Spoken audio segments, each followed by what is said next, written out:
Fareed Zakaria, GPS, seen in Sunday morning 10 Eastern and Pacific. Now for our What in the World segment. Last week, the U.S. Department of State released its annual report on human rights around the world. It covers nearly 200 countries, from Tunisia and Egypt and their uprisings to North Korea and Cuba and the repression in those nations. The report is an annual State Department tradition going back nearly 4 decades.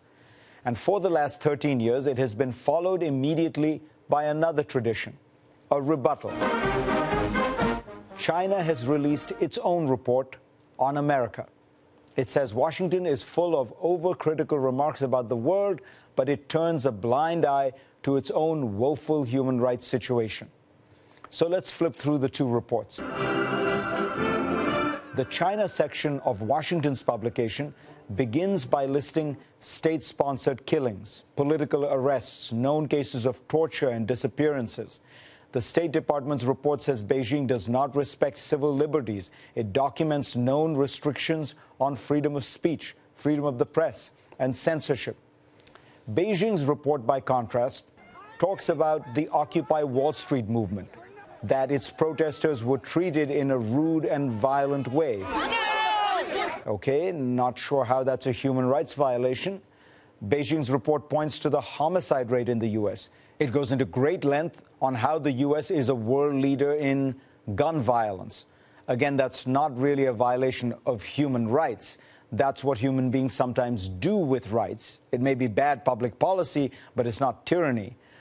But let's not simply dismiss Beijing's report. On the contrary, I think it would make fascinating reading for Americans, because a lot of the problems the Chinese point out are indeed real problems, whether or not they are violations of human rights. The report points out, for example, that with 5% of the world's population, we own between 35% and 50% of civilian-owned guns. That's crazy, and it should make us all pause. The report says the United States has the largest prison population in the world per capita and the highest rate of incarceration.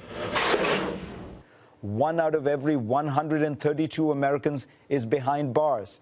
This is true, and it's a terrible indictment of our justice system, one we should fix. The Chinese report criticizes us for high unemployment, for a widening gap between the rich and the poor.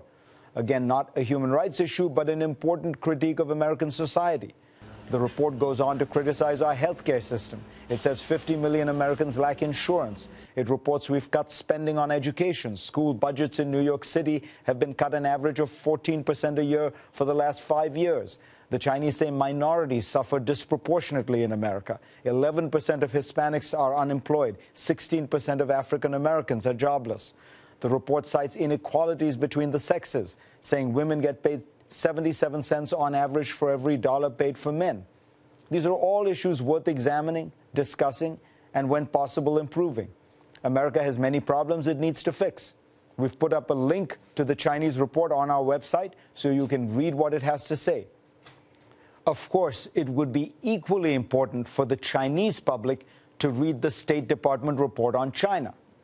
Now, could a Chinese news network put it on its website, maybe? No, of course not. The report is banned in China, and any website that would dare to publish it would be censored and punished.